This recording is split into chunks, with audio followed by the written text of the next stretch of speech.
Coming up in the news, a ban on texting while driving is now the law in Missouri City. We'll tell you what that means for you. And good news for the hot summer days ahead as Missouri City swats away those pesky mosquitoes so you won't have to. Plus, hundreds of kids enjoyed a fun-filled day for choosing the right path in life, and we'll have their rewarding story.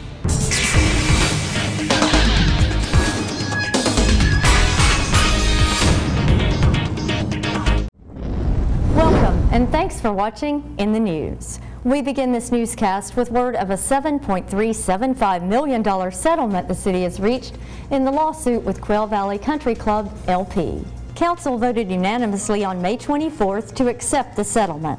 The amount was slightly more than the $6.6 million on the tax rolls for the property. Mayor Alan Owen stated, quote, "We're pleased as a city council and citizenry that we can now move forward. We feel the settlement was in the best interest of the city rather than going to trial. It was time to bring it to closure," unquote. Following several rescheduling delays, trial in the lawsuit was scheduled to begin on May 25th. The city acquired the property through eminent domain in June 2008 after a long period of deterioration that caused property values in the area to decline. 72% of voters approved a $17.5 million bond referendum for the 390-acre Quail Valley Parks project in November 2008. Funding for the acquisition will come from bond proceeds. Moving forward, plans are now in the works for two Quail Valley Parks projects.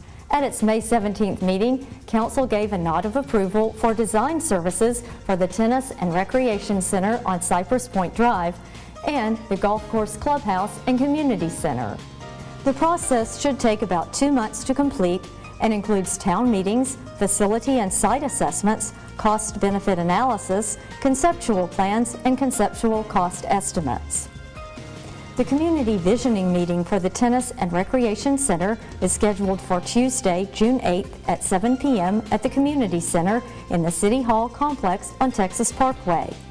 For the Golf Course Clubhouse and Community Center, the community visioning meeting will be held on Tuesday, June 22nd at 7 p.m. at the Community Center. Meanwhile, two familiar faces and a newcomer were sworn in to serve as mayor and on City Council during a recent swearing-in ceremony at City Hall.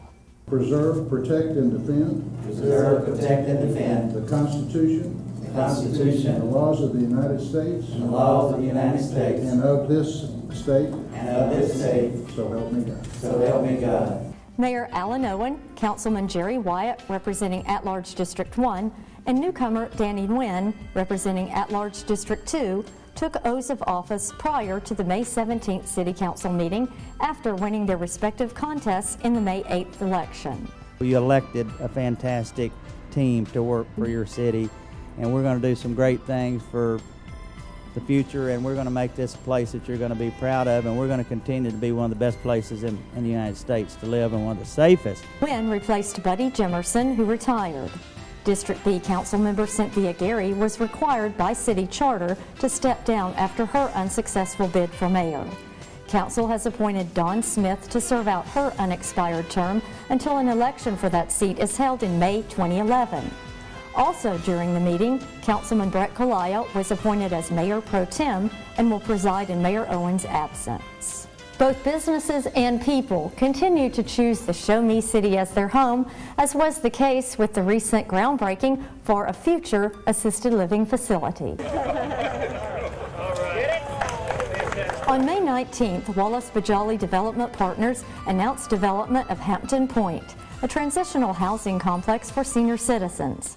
This premier community will be located at 3505 Murphy Road, minutes from the Highway 6 commercial corridor.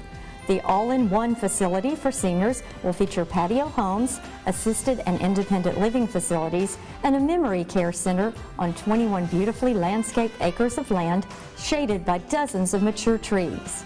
Portions of the property will also be reserved for commercial businesses and medical clinics. The development is expected to have an assessed value of $50 million over time. Effective June 1st, Missouri City's ban on texting while driving goes into effect. and signs have been posted warning motorists about the new ban. The ordinance makes it unlawful for you to view, send, or compose an electronic message on a wireless communications device while driving. Fines can range up to $500 for a violation. Drivers are still allowed to talk on cell phones outside of school zones. They're back. The sizzling season is in gear, and Missouri City is making sure swarms of mosquitoes won't be heading your way. Staff began spraying for mosquitoes in April. The spraying, which takes place every Thursday from 9 p.m. to 5 a.m., includes environmentally friendly control measures and is geared toward preventing breeding sites in all communities. Also on the city's agenda this season are road improvements. On Saturday, May 26th, intersection upgrades began at Highway 6 and Murphy Road.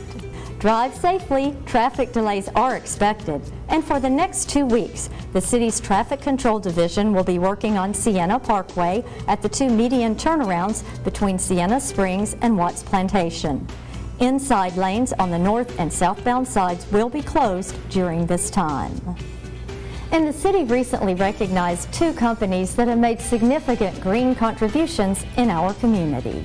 CenterPoint Energy and Apache Corporation were honored with the Golden Tree Award at the May 17th council meeting for their generous donations to the Show Me City.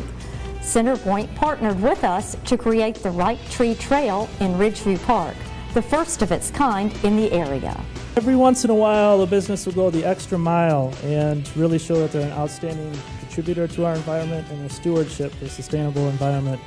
So the Golden Tree Award was developed as our way of recognizing those outstanding businesses. The trail includes 2 instructive panels that provide information on planting trees that will not grow into power lines. Separately, the city received a grant of 250 new trees with an estimated value of $6,250 from Apache Corporation.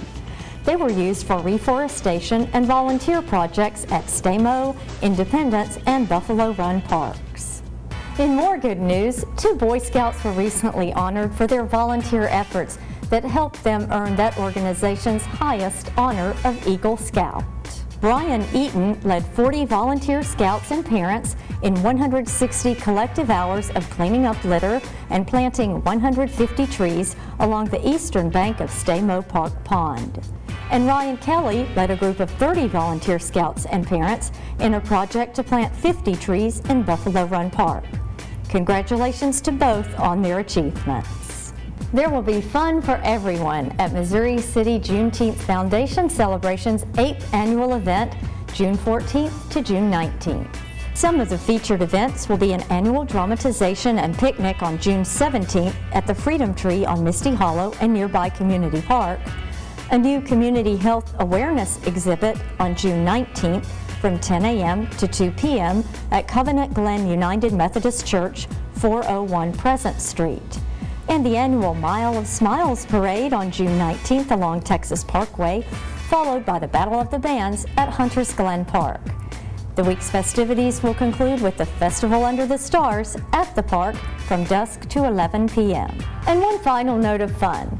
A new police program that teaches kids to say no way to bullying, violence, drugs, and gangs paid off recently for 150 students when they were treated to a day of fun at Funtiki Entertainment Center in Missouri City. The 3rd through 5th graders enjoyed arcade games, miniature golf, go-kart rides, and pizza. Police Chief Joel Fitzgerald created the program called I Choose to Follow the Rules. Each kid here took the pledge on this t-shirt and vowed to stay within the rules. So with each kid doing so, that at the end of the school year entitled them to a free day here, and it's been a resounding success. Community Liaison Officer Dan Flagg established the program's partnership with Funtiki. The program aims to reach all 3rd through 5th graders in the next 5 years. And we leave you now with more exciting scenes from that celebration.